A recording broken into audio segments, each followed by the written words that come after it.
Bonjour, bienvenue donc sur cette nouvelle session de Médias Pionniers. Aujourd'hui, j'ai le plaisir d'accueillir Cécile Sour, directrice générale de Mediapart.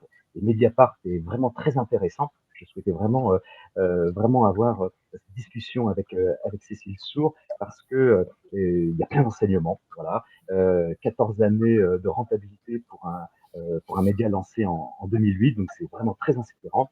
Et aujourd'hui, je pense qu'un bon nombre de médias ont à s'interroger et à se questionner sur les clés de succès de Mediapart. Donc, en tout cas, bonjour Cécile. Bonjour David. En tout cas, merci mille fois de votre temps. Tout d'abord, première question à Cécile. Est-ce que vous pouvez vous présenter et expliquer un peu votre mission aujourd'hui au sein de Mediapart dans une période pas simple hein, de transition numérique? Alors, je m'appelle Cécile Sour, je suis actuellement directrice générale de Mediapart. J'ai été nommée directrice générale en 2023, donc ça fait 2 ans. Après 7 années de présence à Mediapart, puisque j'ai été à l'origine engagée comme directrice administrative et financière pour à la fois réaliser un certain nombre de structurations, d'approfondissement de la culture commune et du dialogue social, de développement des services et de la croissance de l'entreprise. Et puis, pour préparer quelque chose qui est très important à Mediapart, la transmission du départ de la directrice générale historique de Mediapart, qui était Marie-Hélène Smiéjean, qui était aussi la fondatrice, une des fondatrices, la seule femme fondatrice d'ailleurs.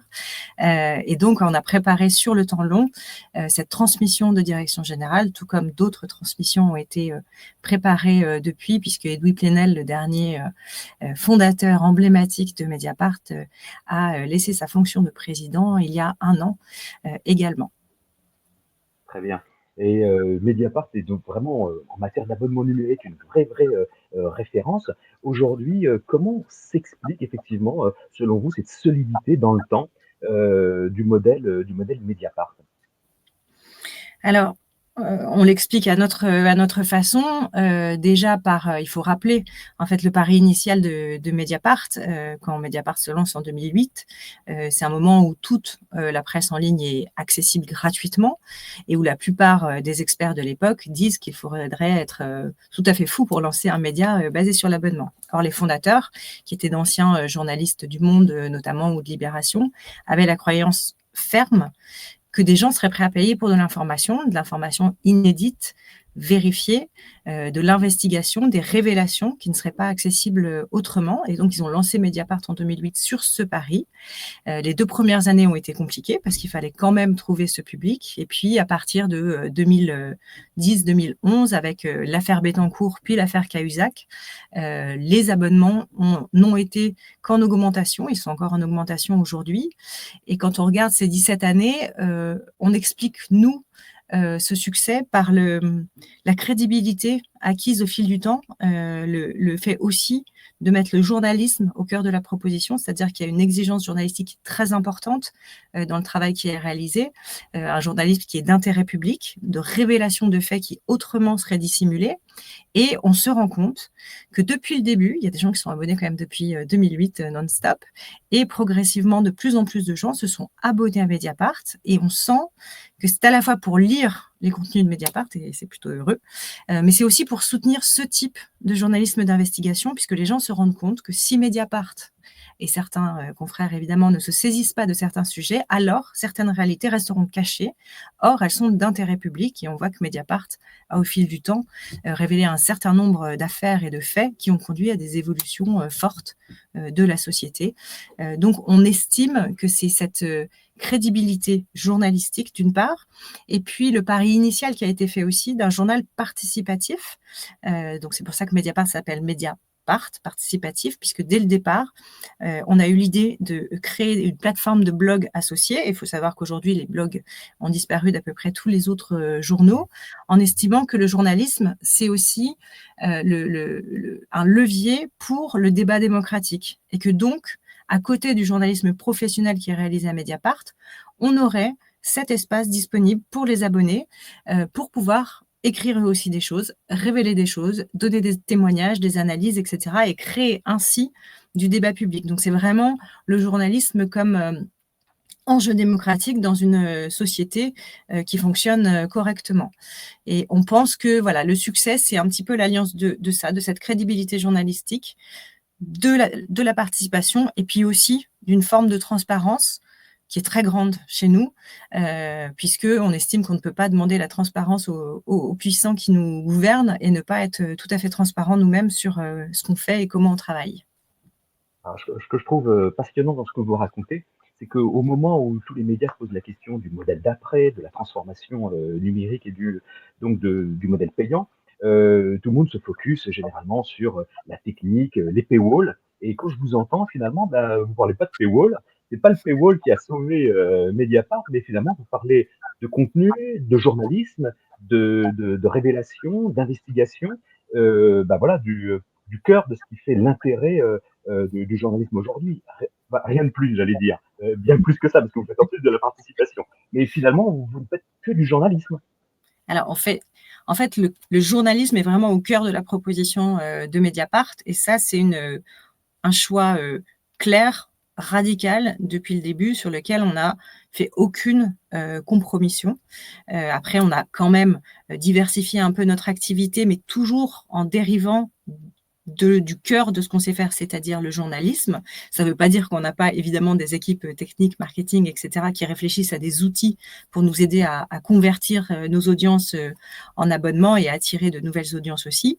Mais ça veut dire que on mise beaucoup sur la qualité de nos contenus et l'intérêt public de ce qu'on révèle pour attirer des abonnés et les faire rester également. Et je crois que c'est effectivement, souvent quand je participe à des talks ou à des conférences, voilà, on parle beaucoup de techniques, d'outils, de personnalisation, etc., etc. Et nous, c'est vrai que évidemment, on réfléchit à tout ça, mais par contre, on ne transige pas sur la base, le socle, et le socle, c'est le journalisme. Excellent. Alors justement, dans votre dispositif, on le dit bien, c'est dans la nature même de Mediapart avec la partie participative. Alors justement, est-ce que vous avez mesuré l'impact de cette participation dans l'engagement, dans le fait de mieux fidéliser, retenir le lecteur? Est-ce que vous avez des éléments pour apprécier cette rétention? Alors, on a des éléments pour apprécier la rétention. Après, parfois, comme toute analyse, ça peut être assez fin et assez complexe de déterminer exactement. Ce qu'on sait, c'est qu'aujourd'hui, on a plus de la moitié de notre portefeuille d'abonnés qui est abonné depuis plus de 3 ans. Donc, c'est une grande loyauté de nos audiences. On a aussi beaucoup d'échanges en fait avec nos abonnés, que ce soit via les commentaires, via les blogs, via des rencontres dans la vie réelle qu'on multiplie et qui sont toujours source d'enrichissement. On fait des questionnaires, on essaie de comprendre leurs attentes, on les écoute vraiment et on sent qu'il y a une vraie adhésion en fait de nos abonnés au projet éditorial de Mediapart et on voit qu'on a un churn qui a tendance à se réduire aussi et une grande loyauté, une grande fidélité de nos audiences. Excellent. Alors, est-ce qu'on peut en savoir un tout petit peu plus sur justement le portrait robot aujourd'hui du lecteur de Mediapart, sachant que vous avez des ambitions de pousser les murs, hein, d'aller à la conquête de nouveaux lecteurs, mais est-ce que déjà aujourd'hui, qu'est-ce qu'on sait du lecteur traditionnel de Mediapart? Alors, il faut savoir qu'à Mediapart, quand on s'abonne, on a besoin de donner qu'une adresse mail. Sur la base du volontariat, on peut donner d'autres informations, mais ce n'est pas une obligation.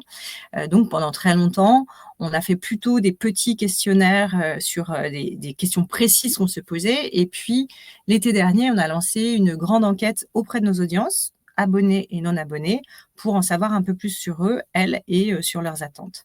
Et on a été très surpris déjà parce qu'on a eu un retour de plus de 50 000 répondants et répondantes alors qu'on était au cœur du mois d'août. Donc, c'était la première surprise que des gens aient du temps à nous consacrer pour répondre à des questions. Ce qu'on a pu comprendre et déterminer, c'est que alors, les répondants à cette enquête étaient un peu plus âgés que les gens qui s'abonnent depuis 5 ans. Depuis 5 ans, les 2 tranches les plus représentées dans nos nouveaux abonnés, c'est les 24 jusqu'à 49 ans, enfin donc 24, je ne sais plus exactement comment ça se découpe, mais en tout cas, c'est cette tranche-là qui est la plus représentée. On a 60% des répondants à l'enquête qui ont moins de 50 ans, ce qui veut dire qu'il y a 40% qui a plus de 50 ans. Donc, on a aussi, comme beaucoup de médias d'information politique générale, un lectorat qui peut paraître vieillissant et qui nous engage à trouver des modes d'adhésion de lectorat plus jeunes. Et puis, ça, c'était pas tellement surprenant, mais on a plutôt un lectorat assez éduqué avec un haut niveau d'études, qui est plutôt en activité professionnelle. Il y a 50% qui sont en activité et qui est, une des surprises, c'était de se rendre compte, on pensait qu'on avait un lectorat et des audiences avant tout citadines. Alors, on a effectivement une part de 50% environ qui vit dans des grandes villes, grandes métropoles, mais on a 25% qui se déclarent être en zone rurale, ce qui est une proportion importante pour nous parce qu'on essaye justement d'être un journal accessible à toutes et tous et pas seulement un journal pour les citadins et citadines des grandes métropoles.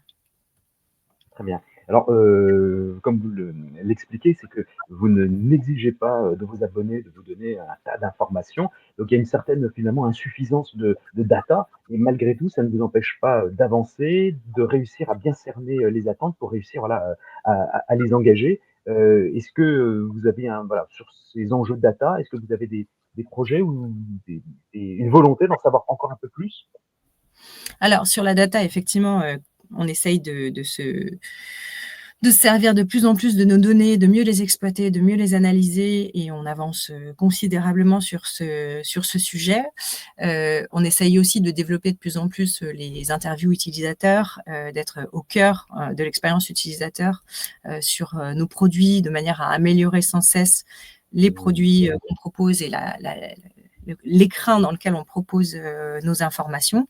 Et puis, de plus en plus, on fait des questionnaires sur des points précis. On a un questionnaire de motivation à l'abonnement pour comprendre pourquoi les gens se sont abonnés. Et notamment, c'est très intéressant parce qu'on se rend compte que je crois que c'est une source d'abonnement.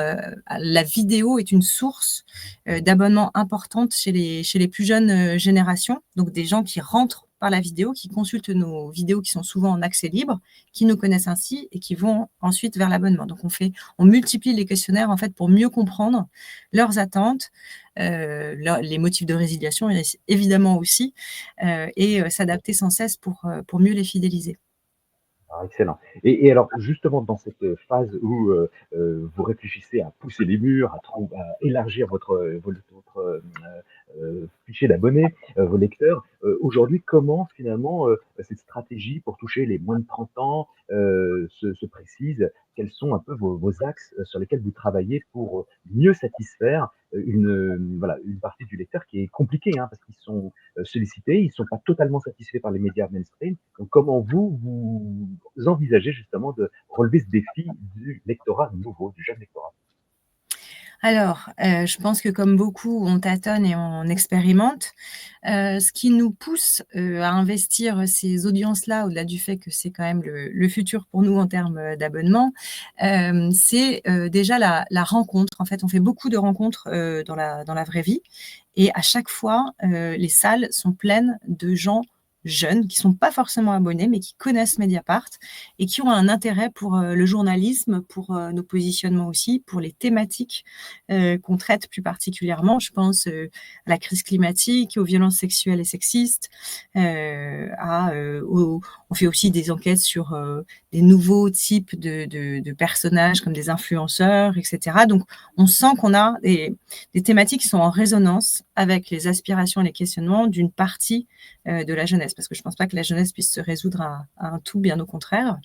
On a aussi fait en sorte, et je pense que ça c'est un conseil à donner à tout le monde, mais j'ai l'impression d'enfoncer une porte ouverte.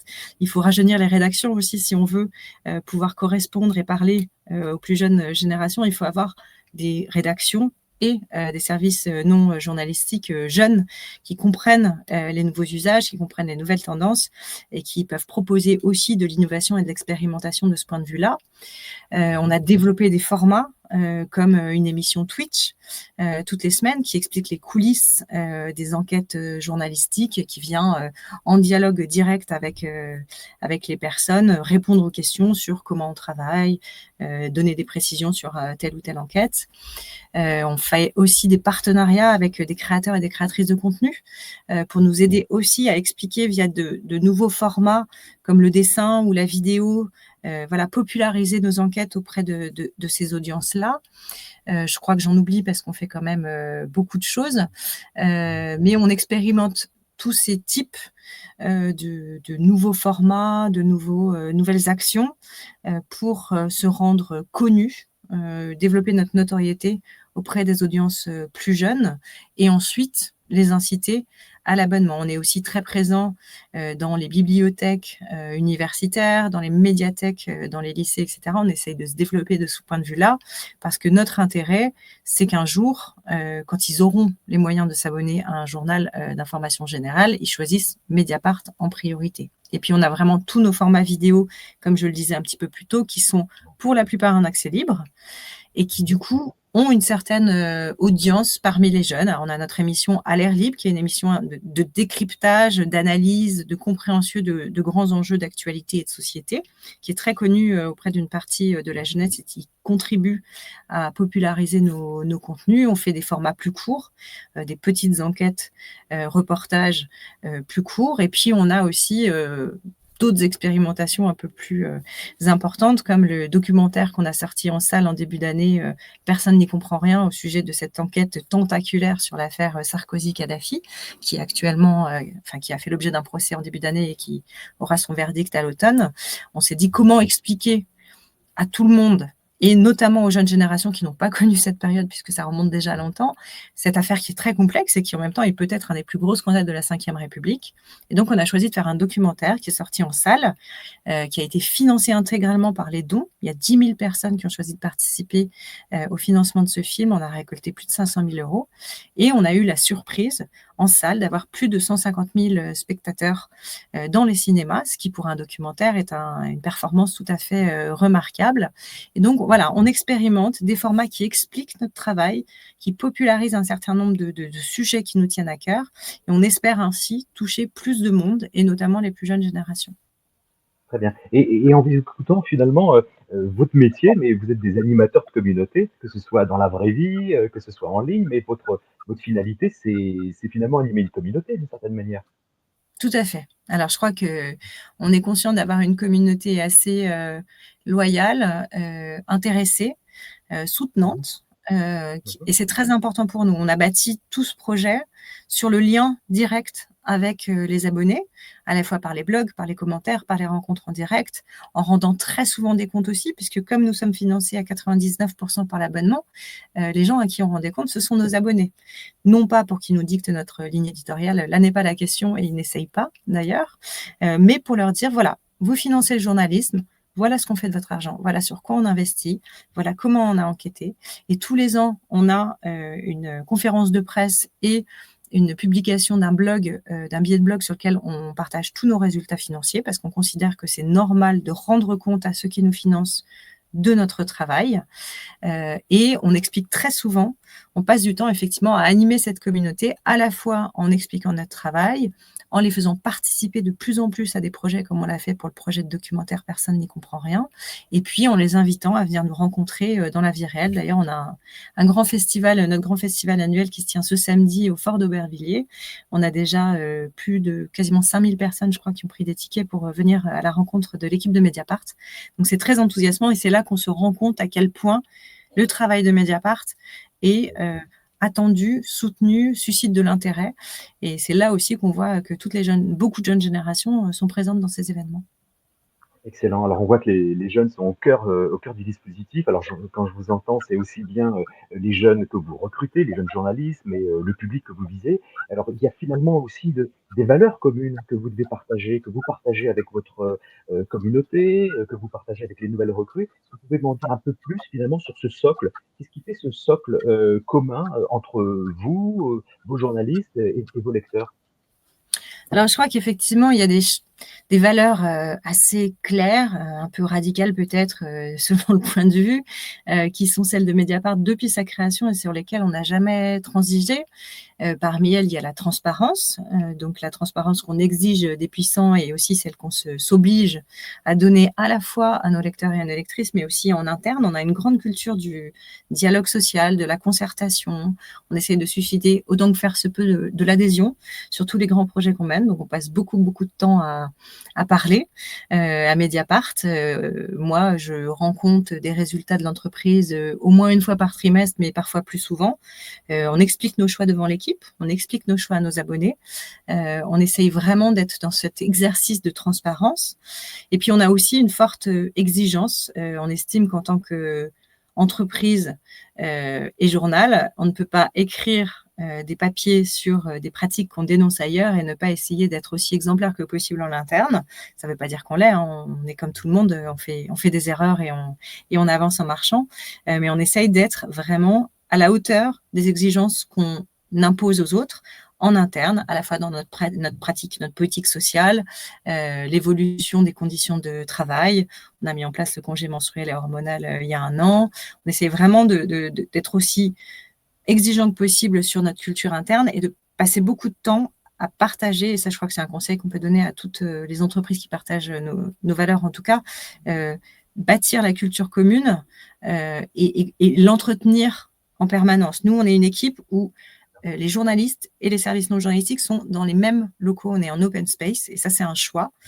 C'est un choix aussi d'être moitié journaliste, moitié non journaliste, parce que c'est important que tous ces métiers-là cohabitent et co-travaillent dans le même sens pour accompagner le projet de Mediapart. Donc on est vraiment sur des valeurs internes de grande transparence, de dialogue, de bienveillance, d'exigence dans le travail et avec nous-mêmes.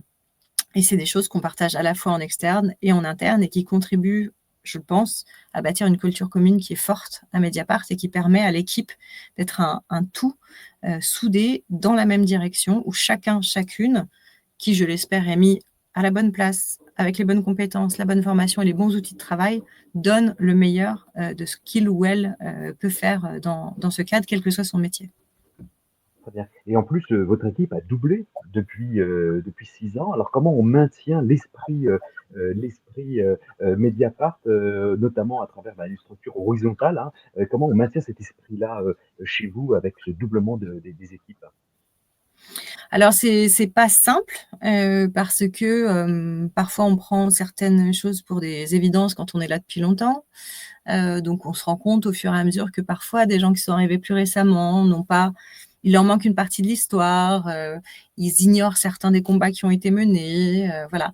Et en fait, ce qu'on fait par rapport à ça, le comité de direction, Karine Fouteau, la présidente, moi-même, c'est qu'on passe beaucoup de temps en fait à expliquer nos choix, à réexpliquer l'histoire aussi. On passe beaucoup de temps à expliquer parce que c'est un petit peu particulier. On est possédé par une fondation, un fonds de dotation depuis 2019, donc on explique beaucoup ce modèle aussi et en quoi il garantit notre indépendance. Et on essaye de, voilà, quitte à avoir l'impression de se répéter, de passer beaucoup de temps à réexpliquer les fondements. On passe beaucoup de temps à intégrer de nouvelles personnes. On essaye de ne pas accueillir trop de nouvelles personnes en même temps, de manière à pouvoir bien les accompagner parce qu'il y a des enjeux d'intégration qui sont très forts. On passe beaucoup de temps dans le recrutement aussi, c'est-à-dire qu'on fait des recrutements très collaboratifs. On fait rencontrer beaucoup de gens de l'équipe et ensuite on décide toutes et tous ensemble. Donc on essaye, voilà, avec toutes ces petits leviers, de bâtir la culture commune. Mais en fait, elle n'est jamais bâtie une fois pour toutes. Il faut sans cesse l'entretenir et quand on a des équipes qui grossissent vite, il faut être très vigilant parce que assez vite, il peut se créer des décalages dans la compréhension de l'entreprise dans laquelle on travaille. Et ça requiert beaucoup d'énergie de la part des managers et du comité de direction. Non, non, je comprends. Et ce que vous dites là est très fort, sachant notamment qu'il y a une adhésion avec votre audience, avec les abonnés. Donc là, il faut effectivement être très au clair sur ce que vous partagez, comment vous le faites, comment vous le mettez en valeur. D'autant plus, je comprends mieux. Voilà, d'autant plus cette exigence que vous avez vis-à-vis des équipes pour être pertinent, voilà, pertinent vis-à-vis des audiences. Alors, qu'est-ce que vous ne transigerez pas chez Mediapart dans cette transformation numérique? On voit des médias qui qui font beaucoup de choses, qui ont tendance à vouloir faire beaucoup de clics au lieu de se poser les bonnes questions de la conversion, de la pertinence et d'un journalisme de qualité. Alors vous, jusqu'où on peut aller, vous êtes posé la question et sur quoi on ne transige pas chez Mediapart? Alors, je pense qu'on ne transige pas sur, sur grand-chose, notamment parce qu'avec le recul, on se rend compte que les choix radicaux qui ont été faits il y a 17 ans sont plus pertinents que jamais aujourd'hui. Je précise un petit peu ma pensée, c'est-à-dire qu'on est parti sur un modèle 100% basé sur l'abonnement, ce qui fait qu'aujourd'hui, on n'est pas du tout en risque par rapport à la baisse des budgets des annonceurs ou à leur captation par les plateformes, qu'on n'est pas en risque par rapport aux aides publiques qui sont distribuées à certains médias. Ça nous rend forts pour affronter les années à venir qui, je pense, vont être très compliquées. On a aussi fait des choix assez radicaux de ne pas passer des contrats commerciaux avec les plateformes. Donc, on ne s'est pas rendu dépendant de ce point de vue-là non plus. On a fait des choix radicaux sur notre journalisme, comme je l'ai déjà expliqué. Et je crois qu'en fait, on se rend compte aujourd'hui que tout ce qui semblait alors probablement être des paris étaient finalement des paris assez visionnaires et qui montrent leur force aujourd'hui. C'est-à-dire qu'aujourd'hui, on est une structure qui est possédée par un fonds de dotation, donc au capital qui est incessible et inachetable, ça nous protège dans le temps. On est sur un modèle financier solide qui nous permet non seulement de réinvestir chaque année dans le journalisme et dans les investissements techniques, mais qui nous permet aussi de constituer des réserves financières pour la suite. Et donc, on se sent aujourd'hui assez fort et assez solide de ce point de vue-là. Et donc, je ne vois pas vraiment sur quoi on transigerait. On a toujours été très radicaux, y compris, on est sur une position assez radicale et inédite sur les droits voisins, par exemple, puisque nous sommes membres de l'organisme de gestion collective droits voisins de la presse, et on est d'ailleurs dans les instances dirigeantes de gouvernance. Mais, et on est tout à fait favorable au combat collectif de ce point de vue-là et au rapport de force avec les plateformes. Mais comme pour nous, la transparence de l'attribution de ces sommes n'est pas assez grande du fait de clauses que nous imposent les plateformes, on a choisi de ne pas toucher l'argent des droits voisins qui reviennent normalement à Mediapart pour le moment. Donc voilà, on est sur des positions très radicales et en même temps, plus le temps passe, plus on se rend compte que probablement ça crée une adhésion de la part de nos audiences et que probablement aussi, et je l'espère, et j'espère ne pas nous porter malchance en disant cela, probablement aussi ça nous rend plus forts pour affronter les très nombreux défis qu'il faut que les médias rencontrent actuellement et dans les années à venir. Alors, ultime question, je vais vous faire un cadeau, Cécile. Je vous offre une baguette magique pour changer quelque chose dans le passé. Voilà, si vous pouviez finalement refaire quelque chose dans l'un de vos projets, dans voilà, dans ce que vous avez conduit ces 2-3 Mhm. dernières années, on va pas remonter trop loin, mais ces 2-3 années, qu'est-ce que vous changeriez justement pour mieux faire et finalement qu'est-ce que vous avez appris et qu'est-ce que vous changeriez en priorité? Alors comme vous l'avez compris, je pense qu'il y a pas mal de choses qu'on ne changerait pas et en même temps, voilà, je veux redire ici ce que je dis souvent, c'est qu'on partage volontiers l'expérience de Mediapart, mais on prétend pas non plus donner des leçons.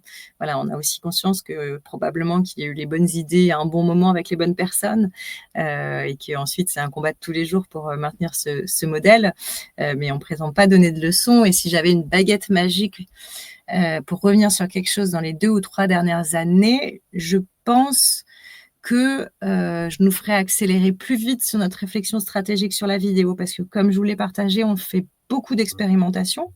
On a testé plein de choses, la plupart avec plutôt du succès, en tout cas de ce qu'on peut mesurer. Mais on a tardé, on tarde encore un petit peu à avoir une stratégie plus claire sur la vidéo, c'est-à-dire qu'est-ce qui est gratuit ou payant, parce que je vous l'ai dit, une partie de nos contenus vidéo sont gratuits, une autre est payante. Comment on monétise ces vidéos? Actuellement, on est sur YouTube, mais on n'a pas de partenariat avec YouTube du fait de notre indépendance technologique, donc on ne monétise pas, par exemple, nos contenus sur YouTube.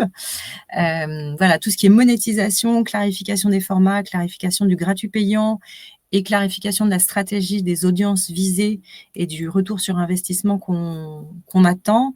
Voilà, je pense qu'on a pris un peu de retard là-dessus et si on s'y était penché de plus près il y a 2 ou 3 ans, on serait peut-être plus avancé encore qu'aujourd'hui.